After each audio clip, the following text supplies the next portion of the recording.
Hey, what's going on? We're here at EA Redwood Shores. I'm talking with Sam Bass, lead designer on Command & Conquer 4 Tiberian Twilight. Sam, how you doing? I'm good, thanks. How you doing? I'm excellent. I just got to spend my first time with some of the single-player campaign in CNC4. The most immediate thing that jumped out at me is the narrative style. Playing this one from more of a first-person perspective, it seems like just with the way the story is developing that you're going for more of a personal look at this universe. What kind of inspired that choice? Well, partially it was a desire to sort of move the cinematics forward. It was like this thought, like, if FMV had continued to be the predominant storytelling style in games, right, which for many good reasons it's not, but if it was, what would it be like now? So we wanted to not just do the sort of traditional CNC thing where you're like a head on a stick that rotates slowly to look at things, right, but make you a person in the world. And then sort of on a deeper level, it was a chance to, put you in the universe and sort of get more up close and personal with Kane and with the various characters in the story, so you felt like you actually had some emotional attachment as opposed to just watch the video, play the mission. It seems like maybe you guys are easing off on the celebrity cameos some. What's casting like this time around? Well, this time we wanted to go for a more believable world, and one of the problems, I love the sort of the celebrity cast in our previous games. Like CNC3, we had like half of Battlestar Galactica in there at some point, but we wanted you to really believe the characters, which is hard to do when you go, oh look, it's Patricia Helfer from Battlestar Galactica. So what we wanted she's never that character. It's always it's that actor. Exactly, and she was really good. But, it kind of took away a little bit from the story. So we wanted to cast actors who are good actors, but not necessarily famous. Have you got a favorite? Can you call out a cast favorite? My personal favorite is this character we have called Gideon, who's he wants to be the new Kane. He's decided Kane's old and he's sold out, and he wants to be the younger, sexier Kane and sort of take over Nod.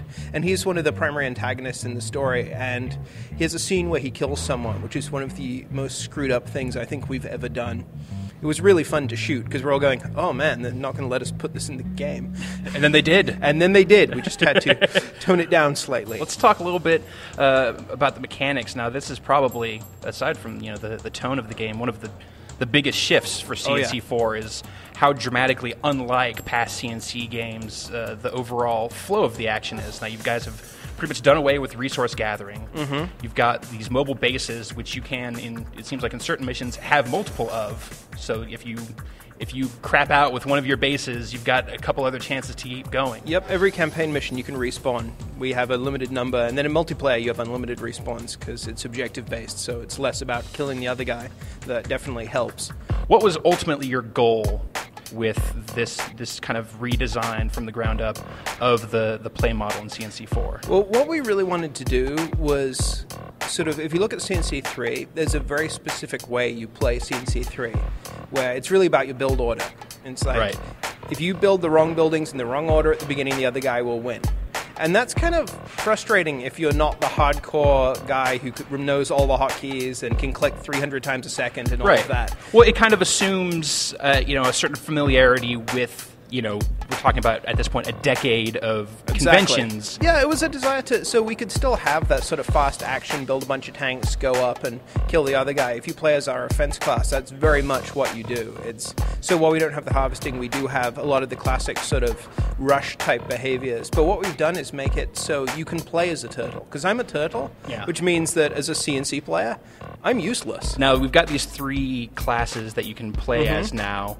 You've got offensive, defensive, and support. How did creating these multiple classes kind of affect the balancing of the gameplay?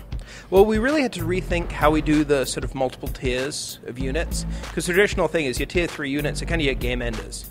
It's like, I'm just going to stomp in with this thing and kill you. Right. And what we did with the balance on CNC4 is really what you're getting is a wider variety of tactical options that are a little more esoteric.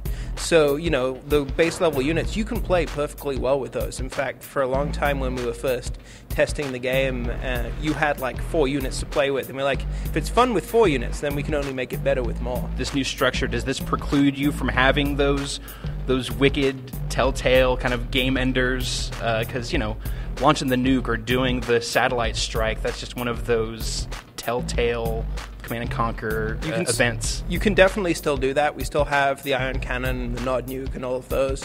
It's rather how you use them is slightly different. For instance, the ion cannon is no longer got to wait 15 minutes and then drop it on the enemy base. Like, you can use the ion cannon pretty much as soon as you built it, within a minute or so, but it's very weak. Or you can let it charge up. So you have a little more flexibility. And that was sort of one of our credos, I guess, is flexibility. Let the player play the game how they want, as opposed to us going, you must play in this specific manner if you're going to win. What's your release date for the game? Platforms?